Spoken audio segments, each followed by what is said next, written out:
one of the things that, people really kind of dwelt on after the 2016 EU referendum in the UK was, are we becoming more polarized? Are we becoming more divided as a country? And I think there's certainly evidence for that, but it's nothing of the scale that exists in the US.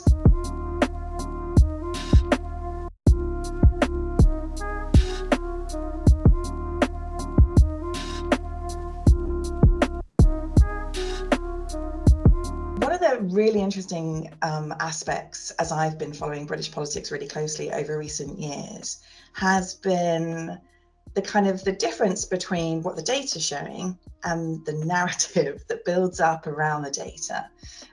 So we're in a kind of climate, aren't we, where it's difficult to know who to believe, and there's an awful lot of people taking a view about what's happening and giving us their spin. Now, that's been really important for polls. So in 2016, for example, in the EU referendum, the polls, in fact, were moving in the direction of greater support for Leave. So that was the trend. If you looked at all of the polls, you could see that trend quite clearly. And there were as many polls predicting a Leave victory as there were for Remain. But the conclusion after that, the referendum, of many people was, the polls got it wrong again. And actually, it was much more the debate around the polls. It was much more the narrative. It was much more experts and loads of different commentators, loads of opinion polls just saying, I really think Remain's going to win. And I think, what's really important, therefore, is to say, okay, sometimes the problem isn't the polls themselves. So in 2015, there was a polling miss. It was indeed a time I was part of the inquiry that looked into the reasons for that. And the polling industry learned a lot of lessons in 2015. Since 2015, of course, we had the EU referendum, 2017 general election, 2019 general election. We haven't had a significant polling miss.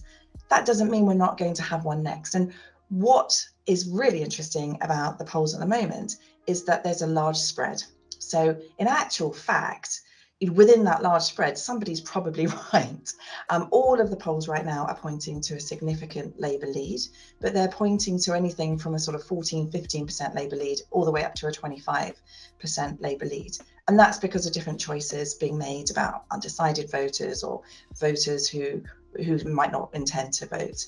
So those are kind of methodological decisions, but they're giving us a range of estimates. So the most important thing is to sort of say, well, okay, we know there's that range. We expect the result to probably fall somewhere within that range. We accept that that might not be the case necessarily, but it's the most likely outcome right now. And the other thing is to always look at the trend. So what you'll see in the newspapers, and it's very frustrating. But what you'll see in the newspapers is people saying, the Conservatives are up 1 point, or up 2 points, and Labour are down 1 or down 2, and then the gap emerges and it's 4 points and so on. And actually, this is noise. So it's always important to look at the trend. And for the most part, when I see a very significant trend in the polls, as we have since 2019, I generally tend to trust the signal that that's sending, especially because it's backed up by by-election results and local election results that are really confirming the same picture.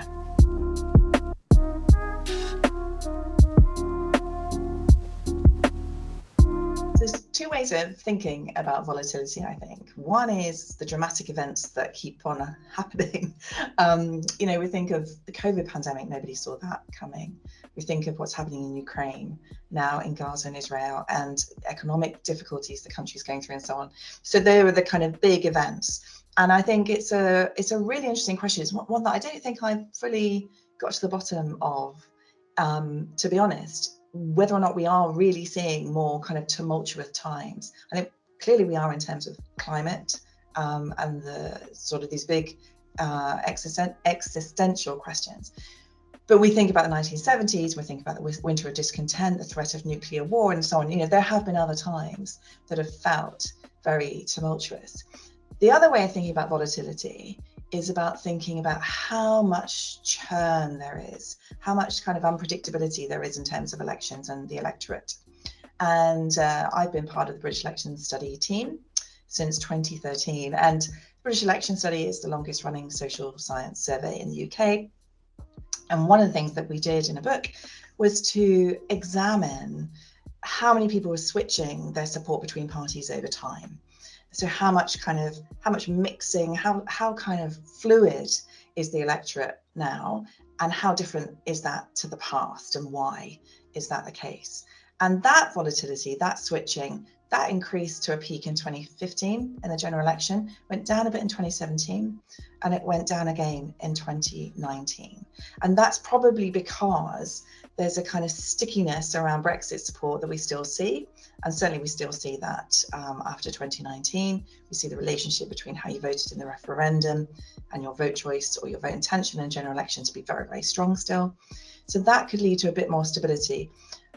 In the long term, in the very long term, the trend, whilst having fluctuations between elections, is probably still moving upwards. And that's because younger generations are coming into the electorate and they're less likely to form attachments to political parties than their parents. And so you sort of see that generational replacement as younger voters just less attached, less likely to form an attachment. And then the proliferation of different party choices, the sort of fracturing of the party system. So we now have Reform UK, which was of course a replacement to the Brexit Party, and then UKIP before it, the Greens, the nationalist parties, and increased support for the Lib Dems in some elections too. And that's kind of that combined picture does tend to increase volatility. That doesn't mean that anything can happen. And I think the danger is people kind of throw their hands up and say, well, everything's volatile now, everything's unpredictable, anything could happen. Let's kind of throw a wild card into the mix and see how it lands. No, there's a lot that we still understand about people's attachments, people's behaviors, about some of the predictability around kind of cyclical events in politics and how people punish governments for things they don't like, how public opinion shifts, how ideology shifts, how different value systems change, and how they come to affect vote choice more or less in different elections. So there's loads that we know. I think there's still loads that's predictable. So there are literally dozens of books on this and probably hundreds of research papers about the rise of populism. So we think they're about people who support figures or political parties either on the radical right or the radical left in different countries that really just vote against the status quo. They vote against the establishment. They vote against mainstream politicians. And part and parcel of that is a sense that politicians, kind of essentially you can put your faith in one leader, and those leaders themselves want faith to be put in them rather than in institutions, and also, often is claimed to sort of represent the popular will. So this is the kind of phenomenon of populism.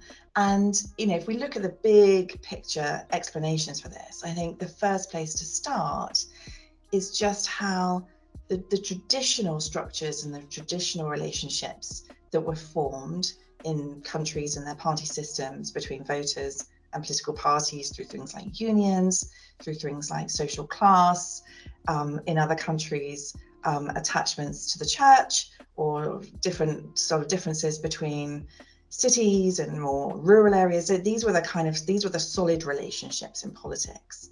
And one of the things that's made the rise of populism possible is that those have weakened over time. They've become less structured, less solid, and more people have moved away from sort of very strongly socialized attachments to parties. And so you have more scope, you have more space. More parties can then come in and start to try to win those voters, and do so on different kinds of issues. So the other key thing to thinking about this is, why is it that issues around globalization, be that economic globalization, the winners and losers of that, or be that cultural effects of globalization, much more diverse societies, what are the effects of that? Who perceives themselves to be winners or losers? Who feels safe or threatened by those cultural shifts? So we've seen different kinds of issues come to the fore, and at the same time, people's kind of overarching attitudes on those have become more progressive, but there's been more political contestation and debate around them. And so issues such as immigration have been risen in political significance and therefore started to affect vote choice more, and therefore allowed populist kind of competitors or entrepreneurs to come into that space and to compete for voters in that space. So it's a big mismatch of explanations, from the long-term weakening of like traditional structures in politics to the emergence of new issues and political entrepreneurs who are taking advantage of those new issues. What that's doing is, certainly in the British case, is kind of shifting our politics significantly, not entirely, but to kind of divides on the basis of age and education. And of course, there have been really important demographic shifts that have also happened. More of us are going to university, for example. So education is now becoming a key divide. So it's a very, very long answer to a really, really complex set of issues. But I think those are the kind of the key explanations. And of course, there's loads of detail that one could add as well.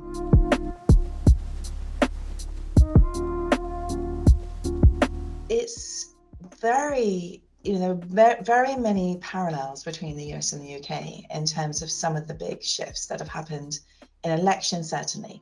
One of the really important changes has been this kind of divide between cities, those areas of both countries that have more graduates and have younger voters, and more immigrants, more ethnically diverse populations, and rural or suburban areas of both countries that tend to have older voters in them, and voters who have low levels of education, probably because they were older and they didn't have the opportunities to go to university, many of them.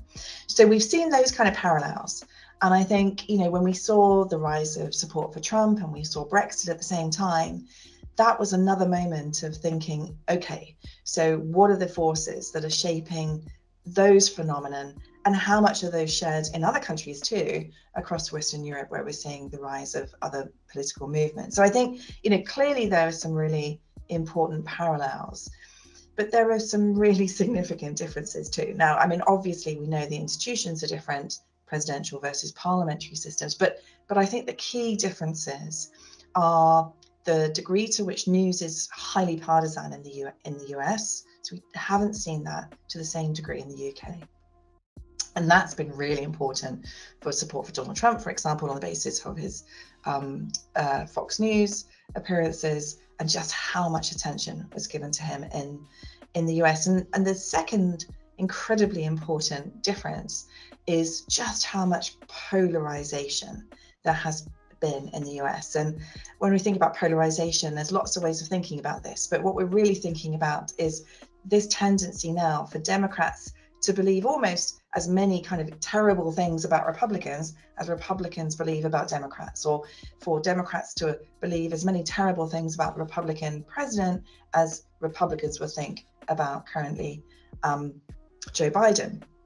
And so that's not the only way in which we think about polarization. You can think about it in terms of values and ideology and issues, and also geography, how people live in really different lives, who aren't mixing with people of a different political persuasion, who wouldn't want their children to marry somebody of a different political persuasion.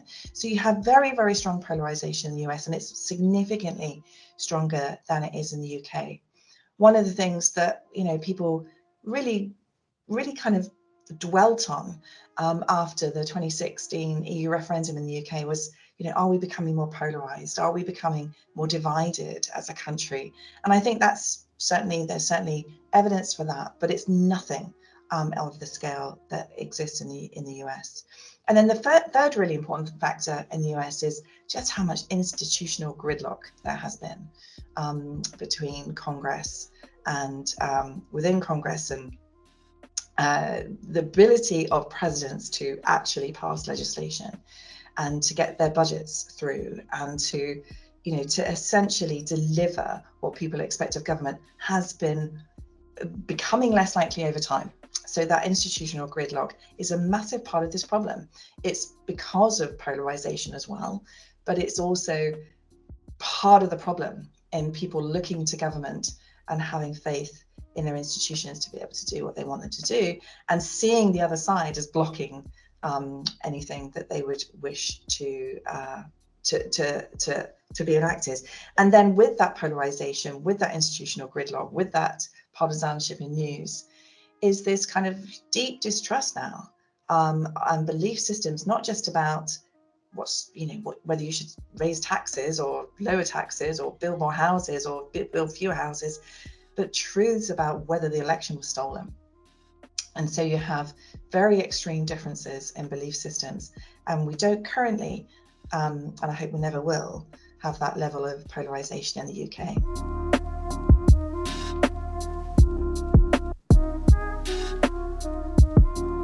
It's such an honor for me to be asked to talk about politics and elections, either on TV or radio. And it's something that's, that I've been doing for a long time. And I just always think that the key thing is to kind of have empathy, right, with your audience, is to imagine who you're talking to and talk to them as you would talk to them if you met them face to face. And that seems maybe a little trite, but I think that's fundamentally what's really important. So, if you're communicating really complex things, and we as kind of dry academics who obsess about tiny details, how do you go from kind of really interrogating, complex data sets to explaining that really, really simply in a way that not only people don't feel talked down to, or they don't feel bamboozled by, but they also see why it matters to them. And I think one of the things that's always been important to me is asking myself the question of, so why should we care? So I might care about intricate political science details, but why should someone at home care? What is the significance of this for them? And I often think about my study and what I do and what I work on as essentially our opportunity to understand the country at large. Elections come about, we suddenly see millions and millions of people's choices and behaviors. We dig into lots of survey data to understand why people are making those decisions. And so I feel like the significance is helping people understand these tumultuous times, helping people understand why they're getting the results or the outcomes that they are, especially if they're not happy about them, or even, if they are. But also, what does this tell us about our country? And what does this tell us about how other people who we live amongst are thinking and feeling, and why are they doing the things that they do in terms of, these electoral choices? So, so I think that's the crucial thing is kind of who are you talking to, and why should those people care about what you're saying? So if you can kind of get those two things right and do it succinctly and without alienating people and just talking about boring numbers, putting it in human language, I think that's really most of the answer.